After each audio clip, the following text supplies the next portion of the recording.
Morning. I'm Kristen Forster, and this is my almost daily short blogs with my dogs. Yes, last one I did was a couple of days ago, and it was cut short because it started to really throw down with rain. And as I kind of moved off, I think I lost the last couple of minutes. So apologies if you were waiting for the real climax of that one. So here I am again today. It's looking like the weather's holding up much better now, which is really good. Yeah, Banjo's just agreeing with me on that one.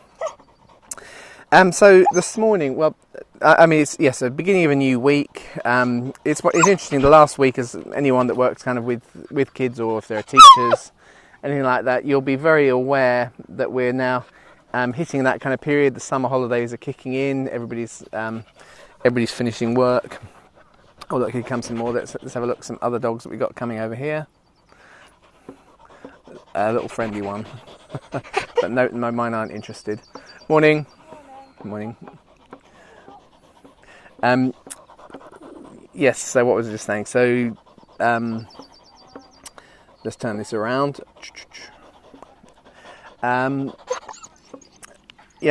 So summer, of course, from a kind of a ministry point of view for me, is always very, very light, and also from the development work I do as well, it also gets very light because everyone goes off on holiday. So it's often the time that I get to focus on the writing and content production and so on, the stuff that I do. And actually, I'm already running very late on the next book in my Jesus in the Old Testament series. I'm going to start walking because the dogs are getting restless, which will actually be covering the period where the Israelites are in the wilderness. So it's called Jesus in the Wilderness, Signs and Wonders. See what I did there? But anyway, I was supposed to have actually had the text already to the publisher, but while I was writing, kind of preparing the text, I hit this thing about the shape of the tabernacle, which is a kind of totally nothing to do with Jesus in the Old Testament. Well, in a small way, had a tiny bit, but it was just kind of interest, and I spent a couple of months just confirming to myself, running through the text line by line. We did the thing up in London, and you can see the kind of the model build that we did. I posted up online to show how, if you translate it correctly, you suddenly do see very, very clearly that round tabernacle. So as a result, I'm way behind on the text for the book, so I need to be focusing on that. But actually, I'm also partway through my third animated installment for my YouTube channel, so I'm kind of also getting distracted and not getting the things done that I need to get done. But I have been thinking about the wilderness period, and in particular, what's interesting is the book of Deuteronomy, because it's one of those interesting. It's a book that has a bad reputation because it's not easy to read. But actually it's had a massive impact that we all forget about. And so I just wanted to kind of touch on that this morning. The huge impact of the book of Deuteronomy. I'm just walking up to see, because Banjo's got this really big log and he wants to bring it, but it's a bit heavy. Come on, Banjo, bring the log, bring it.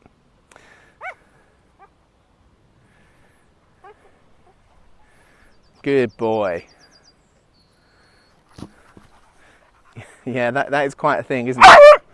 Can you bring it? I'm going to keep walking now. Okay. So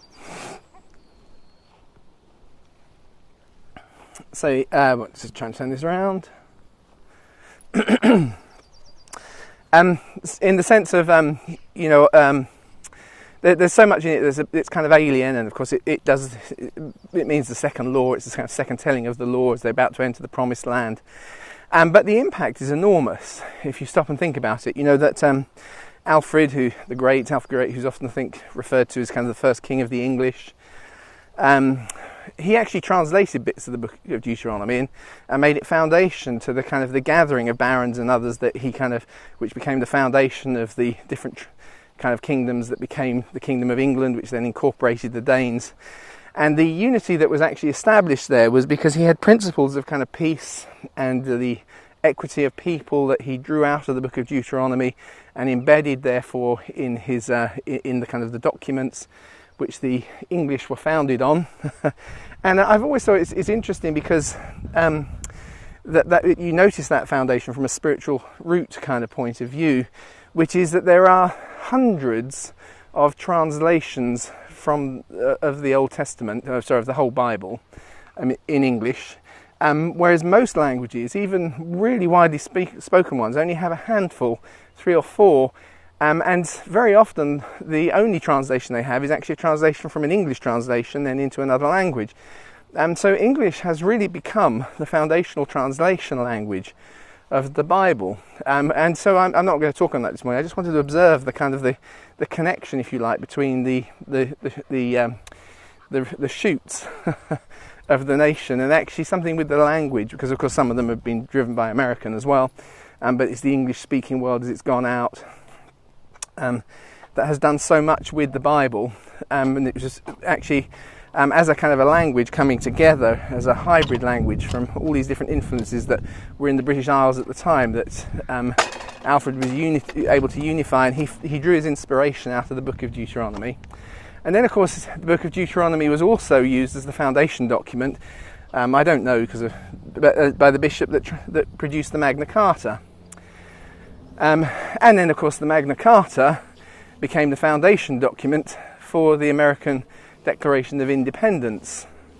And so if you stop and you think about it, the book itself, while it's a hard one to read and we tend to think, where are the big themes, its themes have had an enormous impact on the world.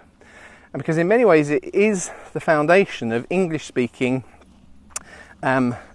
spiritually secular kind of government. So when the founding fathers kind of declared independence, and they drew inspiration, and they famously, of course, separated church and state to create a secular state, but it was not an atheist secular state, it was a spiritually grounded secular state. But as is always the way, once you kind of lose connection with your roots, then the fruits stop coming, because the fruits are kind of dependent on the life of the roots. And actually that's the kind of the problem right the way through old Christian Europe and the Christian West, Christianized we should perhaps say, but with its foundations and understandings that were there spiritually, is that it takes a long time for a large old tree to really die. I'm laughing, there's nothing funny about that, is there? But it does happen.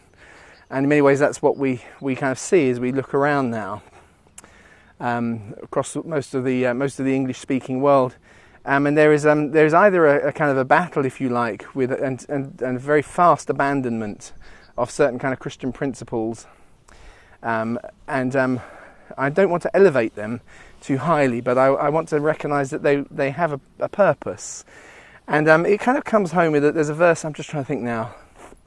Might be Deuteronomy 8. You see, I'm never good when I'm doing these things because I haven't got my Bible in front of me to kind of check. But where God says, when you come into the land, because that's the thing, we've been in a world that has been shaped by the laws of God, and we sometimes, in a kind of a naive way, we kind of take this view. It's almost a childish view, and I apologise if you think I share that view and I'm calling you childish. But I just wanted to stretch our thinking. The childish view is kind of God's in this constant bad mood and stomping around and very self-centered, and he looks around, and if we're doing what we're told, he blesses us, and if we're not doing what we're told, he punishes us. That's the naive view. See, is it very easy to fall into? Very easy. When we're annoyed with the world that we live in, we want to kind of call on Dad and say he's going to judge you. But it's subtler than that, and I think you get that subtlety from the book of Deuteronomy. I mean, at the heart of it, of course, Deuteronomy restates the Ten Commandments. And if you stop and think about the Ten Commandments, in terms of actual stuff that is person to person, less than half the text of the Ten Commandments is given over to those things. You shan't bear false witness, don't covet your neighbour's ox, wife and everything else, don't murder each other, don't kill, etc., etc. Those things make up a much less than half of the text. Half of the text is given to our relationship with the Lord. So you'll honour the Lord your God. You have no gods before Him. You won't carve an image to kind of put Him into a box. That is, this is what He looks like. You'll keep the Sabbath. and so on. All those kind of things. Don't take his name in vain. It's all about our attitude towards the law. And then out of that, see, because obviously if you get that right, if you have an acknowledgement of God, those other things that are given as explicit examples, just a handful of things, they're kind of more like that. They're the examples of the kinds of things that happen when you start to acknowledge the goodness of God. The goodness and the equity of God, and the fairness of God. If we acknowledge those things, the other things flow nice and naturally and easily. And it's not that God is some sort of self-centered megalomaniac. We often struggle with this idea. So why does God make so much big of an effort that we've got to worship him? Is he so insecure in himself that if we don't worship, he gets angry and smashes things up? And I'm putting it rather starkly, but sometimes we kind of talk in as if that's the truth, that God's so insecure. But it's not. It's actually, of course, a good God who's speaking to every generation and, if you like, intellectual level in a way that he is trying to impart to them what is going to be best for them. Not only does it offend him when we kill people, which it does, but also if we're lying and other things, those things are actually bad for our society. And so they become, if you like, in the book of Deuteronomy, they become part of the from the kind of the narrative point of view, if you like, the mythological, i.e. the story that's established, is if you get these things right. So you start with, we put a big emphasis on getting our acknowledgement and relationship with the Lord right, and then out of that will flow quite naturally the kinds of laws and rules for social interactions that will make it fruitful and good. So you're not constantly jealous of what the neighbour's got, you're not constantly bearing false witness against them and running them down and slandering them, and you're honouring your parents and for the generation they have, so you're looking after them, and you're doing those things are flowing naturally because we've got the first bit right. Then comes the second bit, and as a result of the second bit, we actually start to reap the benefits. And so Deuteronomy is given into the context of you're about to go into a land and you're going to produce fruit. And I think this is where the verse I'm going for is, I think it's chapter 8, where then God says, so when you get there and you've eaten everything you need, you've eaten your fill. So you get to the land, you've eaten your fill, then acknowledge Yahweh, your Lord who gave it to you. And of course we often do it the other way around. We do it first. Before we eat, we pray. But once you've eaten, don't forget, and I think that's really the key here, is once you're being blessed, not as if you were like a reward for keeping the law, but actually as the natural consequence, which the Lord has commanded blessing over. And somehow it works well when we are more honest, and we are kinder to people, and we're less jealous. And when those things are in place, what we find is that righteousness, as it says in the Psalms, uplifts, or is it Proverbs? Righteousness upholds and uplifts a nation. It kind of raises its status. Everything costs less. The NHS would cost less if our individual lives embodied the second half of the Ten Commandments more, but we can't really expect to embody the second half of the Ten Commandments more if we don't embody first the first part, which is the acknowledgement of God and the looking for him for help. So then it goes on, so it says, so you've eaten your fill, and so now acknowledge him. And it says this, lest you forget. Lest you forget. And then it kind of goes on and says, because if you do, it all goes wrong.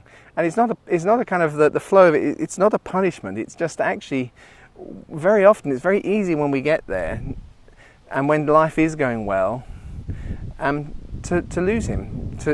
When we're really going through it, if we're believers, then we do pray a lot more. And when things are going well, prayer isn't about asking, but it is about acknowledging and praising, which is the context there. You don't need to ask for as much, because actually it's naturally being produced, but you do need to stay focused on the Lord. Because if you lose that focus, then actually what you then find is the moral infrastructure starts to crumble. And once the moral infrastructure starts to crumble, if you like, the life that was feeding, the shoots that were feeding the fruits of why your society was doing so well, start to disappear. And now we can stand back and we argue about how much we spend on this, that and the other, but the thing is there will never be enough. Because the kind of life that we were made for is actually a consequence of our relationship with God. And so we will never achieve it outside of that relationship. And of course you can say, well, we're not outside of it. God is so big and so gracious. Yep, he absolutely is. He is big and gracious. But you see, the thing is, even in his grace, it was never kind of a, if you like, a punishment because he was small-minded. It was the consequences of the way he has made us. And actually, his equity and his fairness means that actually if we ourselves stand back from those very principles which he's gifted us with, then actually we reap the fruits of what we sow. And for him to kind of suddenly arbitrarily step in and make it different would be unfair elsewhere. And so actually we're at that kind of crossroads in many ways as a nation. And our response is, well, what do we do? Well, we can get out and campaign like everyone else, but it always starts. Doesn't mean, I'm not saying don't do that, but things always have to start with us taking on board, for our own sake, the meanings of what we've just been talking about. So, just as when Jesus says, when you're, before you're looking at the speck in your brother's eye, first deal with the plank in your own, then you can see clearly. And so we actually have to start with our own hearts and our own place of blessings. And do I pray when I'm in days of want and need and everything's going wrong and therefore I know I need God's help? Or actually, do I make sure I create that attitude of gratitude that even when I've eaten my fill, I acknowledge the Lord in these things, and I start to do that, because at the end of the day, anything we campaign for is only short-lived if we don't have the shoots that dig down into the roots of the relationship that we have with our creative God, the God who is new every morning, the God who is able to give blessing, the God who commands blessing on our storehouse. All of those kinds of things that we find there in the book of Deuteronomy. And so the implications of a private faith are actually public benefit. They're public blessing. And it's always important to remember that, that what happens in public starts in private. And so I'm speaking to myself as I do these things. I don't acknowledge and thank the Lord enough. I'm standing here today in what I'm where I live, I think, is incredible. I grew up in southeast London, in inner city London. And when I first moved out, I missed it hugely. The Lord called us out here. Now I think, Lord, you're so good. You knew what would be good for my soul. And so, Father, I want to develop that attitude of gratitude, even when I've eaten my fill, to be grateful and thankful to you, and for the benefit of all those around me. In Jesus' name, amen. So I'm going to say goodbye until probably tomorrow. Let's just get these last shots of the dogs, see what they're up to. So yeah, okay, well, I never sign off very well. I ought to have a kind of I've been Kristen Forster. You can find me at jesuscentered.org. There you go. That's my new, that'll be my new sign off. So I'll see you tomorrow then. Bye.